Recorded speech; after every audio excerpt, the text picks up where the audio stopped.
All right, everyone. This episode is all about how to manage pressure and perform better through it.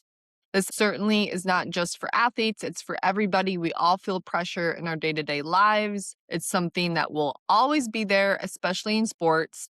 It's kind of a nightmare topic for mental performance coaches and sports psychs because nothing about the sport changes the way they think about it does, though. And if pressure doesn't motivate a head coach to bring on someone like me to work with their team, then I don't know what will, because you can train your athletes as much as you want, but if they don't have a healthy outlook on pressure, or if they tend to make the moment bigger than the moment needs to be, then all that training is going to fly out the window.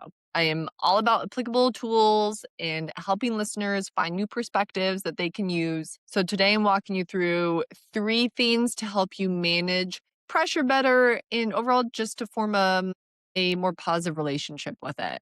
So, applicable tool number one on how to manage pressure is to find perspective. Is this a challenge or is this a threat to your performance? So, if you're viewing a situation as a threat to performance or your reputation, then chances are you're going to be looking to avoid that situation.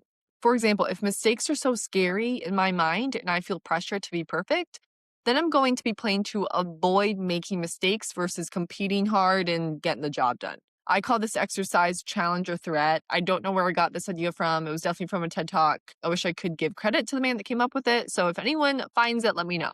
The idea is that you take all the situations where you tend to feel pressure in, and we find 2 perspectives. The threat perspective, this is where you're viewing it as something scary that you want to avoid, and the challenge perspective. And this is something where you're looking to compete. It's a situation to overcome, and athletes love challenges. So let's take a tied game with 60 seconds left as an example here. Tied game, 60 seconds left on the clock. We'll say it's basketball. If you're viewing this situation as a threat, chances are you're going to be thinking, oh my gosh, we can't lose. I don't want to be the one to make a mistake for my team. They're really good. So you're kind of hyping the other team up. I can't make a mistake. So now you're playing safe and tight versus playing free, which is how you've been playing the entire game. If you're viewing this as more of a challenge to overcome, then your thoughts are sounding more like this is a chance for us to win against this really good team.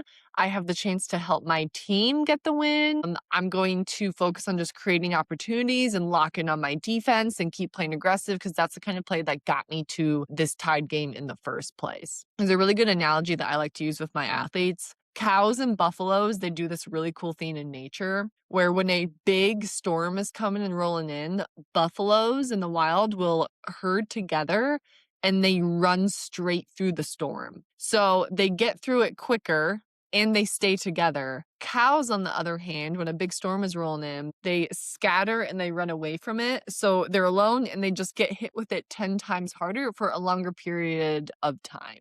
So do you resonate more with the cow reaction, running away from it and avoiding it?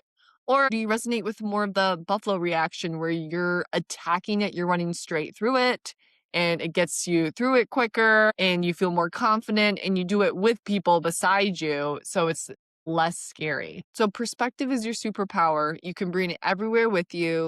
If you're viewing that pressure situation as a threat, chances are you're probably going to be playing safe and tight and scared.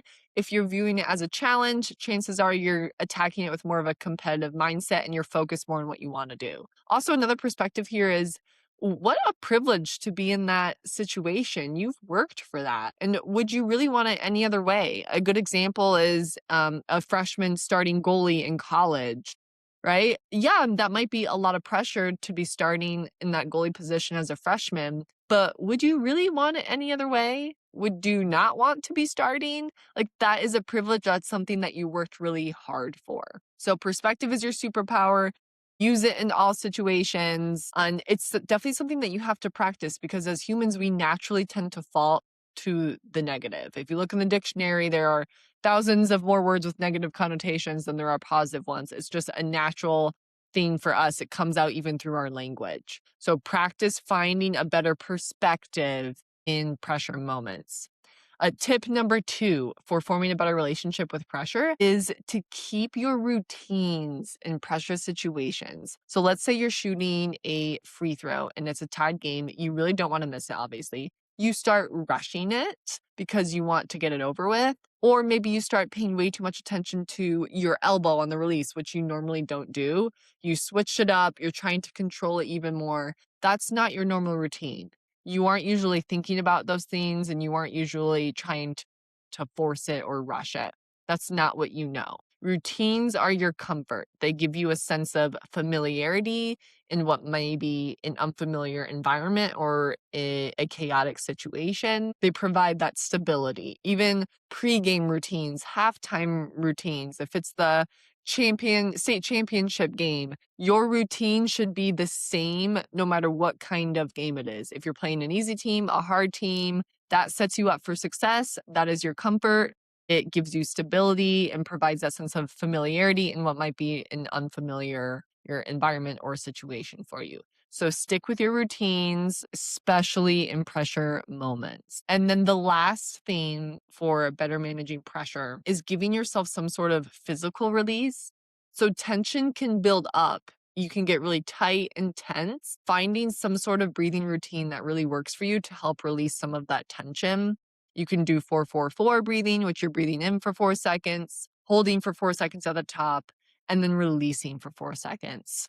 I'm a big fan of progressive muscle relaxations. You can easily look those up. You can email me for the one that I've made. But what this is you're tensing up different muscle groups. So we're acknowledging the tension, we're bringing it to the surface, and then we're slowly releasing it. And this helps you feel like you have a better sense of control over what's happening. So if you can take control of your breath, well, then naturally you're going to feel more in control of everything else, your thoughts, your routine, the way you play. Again, we're finding perspective on our pressure situations. We are keeping routines, and then we're finding some sort of breathing routine that really works for us. For more personalized help managing pressure situations, please email me, Georgia@rootedsportspsycoach.com. My email is in the show notes. Thank you for tuning in, you all, and we will see you next week.